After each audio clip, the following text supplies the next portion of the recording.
So we are here today with Christina Francois, my good partner and friend from the Office of New Americans. She's actually the executive director, but I will let her tell you a little bit more about her position at ONA and what she does. I've been the executive director of the Office of New Americans at Miami-Dade County for the past 3 years, and we really are focused on helping our immigrant residents with any challenges that they may have in terms of being able to fully participate in our county, because we know that more than 54% of our residents are foreign-born with a variety of statuses, and we know that it's not just the legal services that are a barrier, but also just information. So a lot of the work that we focus on is like demystifying a lot of stuff. So what are some of the services that you provide beyond the legal services? So we have citizenship classes based out of our public libraries.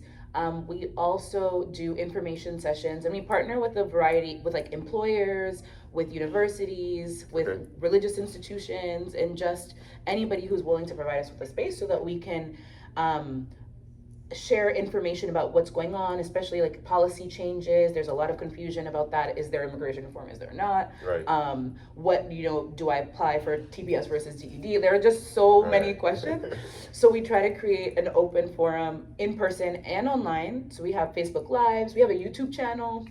I'm proud of my YouTube channel. So look at Office of New Americans, Miami-Dade on YouTube. And we put our trainings on there as well as our information sessions. So if you wanted to learn how to be able to be a volunteer with us, you could actually find our trainings on there too.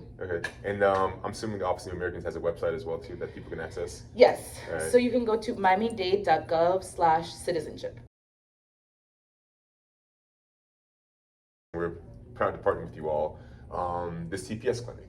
And so can you tell people about the clinic, the history of the clinic, and just some of the success you've had in running these clinics? So I think one of the things I've been doing immigration work for 10 years, and the key thing that I learned was you need to meet people where they're at, instead of putting the burden on them. So we really decided to do clinics.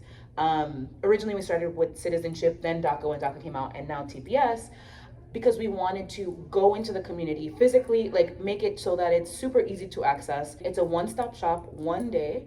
Now we're doing it like 3 days because the need is so great, but it started off being just one day with a whole bunch of pro bono volunteers and other community members to volunteer as like interpreters, and like help with logistics and stuff. We screen for everything. So it's not to say we have this checklist to see, do you qualify for TPS?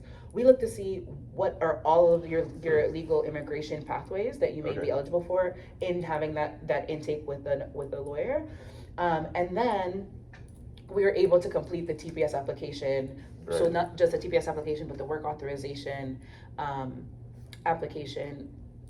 Check that you have all the documentation that you need, put the final package together, and then you have the option for us to mail it for you, or you can mail it yourself. Some people aren't as comfortable, like going online and putting their information in. So like culturally, some communities are more sensitive to that, right? It's like, is this really happening? Like, where's my proof, right? Exactly. So we make sure that people have like a hard copy for their records, which is another big challenge in the community, because going to other providers, they're like, okay, it's done, and then they have no proof, and then find out that like it wasn't submitted. So we have to like build that trust and undo some of the damage that's been done.